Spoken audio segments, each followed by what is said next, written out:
talk about your job as a gatekeeper here in LA.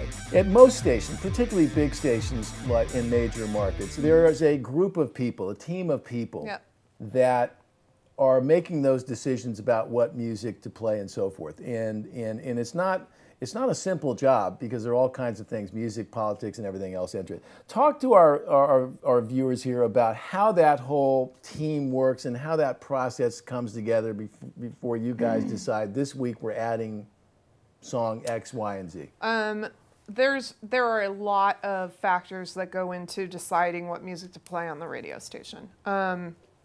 The core programming team at KROQ is made up of 3 people, myself included in those 3. And we, first and foremost, the songs that get on KROQ the quickest are the ones that we absolutely love and think are going to resonate with the audience. So the music always comes first. I don't care if a song has 5 million views on YouTube and it's been downloaded 1 million times. If the song isn't good, it doesn't matter. So that's one thing I always tell bands right away is do that groundwork, have a social media presence, do all those things, but your music better be spot on and amazing. If you're not doing the right things, you know, getting the proper producer, mastering your music, you know, doing all those things to make your music sound great, you're not getting anywhere. But back to what your question was, you know, we, first and foremost, it's the music. Then we also we do look at sales, we look at downloads, we look at, you know, the social media, if they have, you know, a big audience on their Facebook page.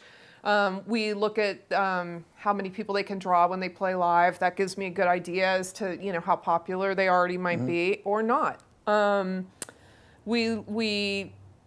look at everything that can give me some kind of insight into how big the band currently is.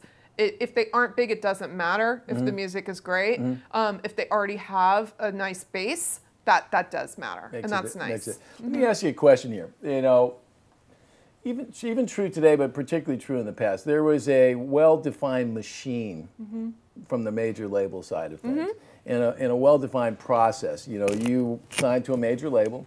They decided what the singles were going to be. You made a video, and they had their promotion team go and knock on the doors of KROQ and sit in the lobby, and you and Kevin and Gene would ask. They would come in and basically pitch you right, on what was going on. One of our members here, a gentleman by the name of Sam Scares, had a question I thought was pretty good. He says, "Good morning, Lisa. What are some criteria you look for in a radio-ready song?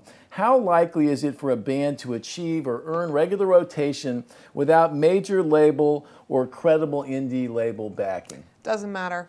You do not need to be on a major label. You don't need to have an indie backing you. It doesn't. None of that matters. If the song is incredible and we feel like it could be, you know, it could do well for the radio station, that's what matters. You guys have picked some songs over the years that I can recall. One comes to mind was Beck, when it was getting a little play on, I think on, was it KCRW, I think was playing a little bit. I've never listened to KCRW my whole life, I'll confess that, you know. But you picked it up well before it was fashionable, and I can remember hearing it the first couple times and thinking it reminded me of an Allman Brothers song. But I also thought, how are they playing? And it turned out to be a big hit. Is that an example of just finding something where you're going, I'm not going to worry about the politics of this. We're going to play a song. Anything recently that jumps to mind? God, it was just undeniable. You had to play it. I'm trying to. So a band that had no label whatsoever, or just very little visible means of support other than a great song. Well, it's interesting. More than ever, a lot of the music is coming from indie labels.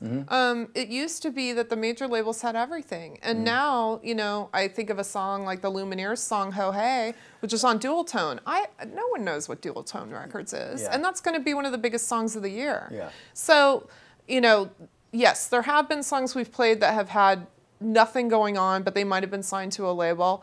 The biggest thing I have seen in the last 3 years is indie labels, the comeuppance. I mean, it really has been big. I think it probably has something to do with I don't want to say the decline, but certainly the diminished power of the labels and the ability for people to do more stuff DIY.